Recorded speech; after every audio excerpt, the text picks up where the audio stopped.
वडाळा पाथर्डी रस्त्यावरील मेट्रो झोनच्या समोर असलेल्या श्रीजी प्लाझा अपार्टमेंट शेजारी असलेल्या श्री गुरुकृपा गॅरेजचे चालक रामचंद्र रामपराग निसाद वय 40 मूळ राहणार उत्तर प्रदेश यांच्या डोक्यावर लोखंडी गजांनी प्रहार करत रात्रीच्या सुमारास अज्ञात चोरट्यांनी ठार मारल्याची घटना गुरुवार दिनांक 12 रोजी सकाळी उघडकीस आली।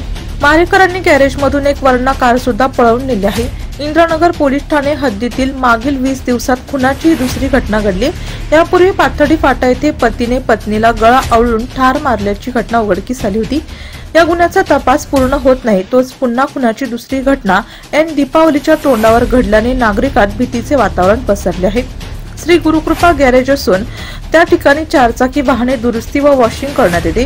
गुरुवार दिनांक 12 रोजी नेहमीप्रमाणे सकाळी 9:15 वाजेच्या सुमारास आकाश पवार गॅरेजमध्ये कामासाठी आला असता चारचाकी वाहने वॉश करण्याच्या रॅम्पवर फुटलेल्या अवस्थेत मोबाईल आढळून आला।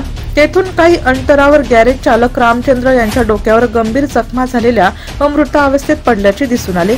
त्याने तातडीने गॅरेजचे भागीदार तंबी व शेजारील दुकानदारांना आणि इंद्रनगर पोलिसांना घटनेची माहिती दिली।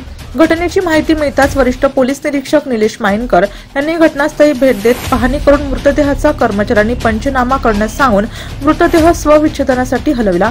या प्रकरणी त्यांचे व्यावसायिक भागीदार मुरुवान तंबी यांनी दिलेल्या फिर्यादीवरून अज्ञात मारेकरांविरुद्ध गुन्हा दाखल करण्यात आलाय।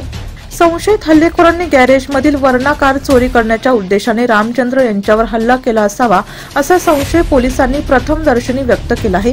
संशयितांच्या शोधासाठी शहरातील रस्त्यांवरील आणि शहराबाहेर जाणाऱ्या टोल नाक्यावरील सीसीटीव्हीचे फुटेज तपासण्यात येत असल्याचे पोलिसांनी सांगितले।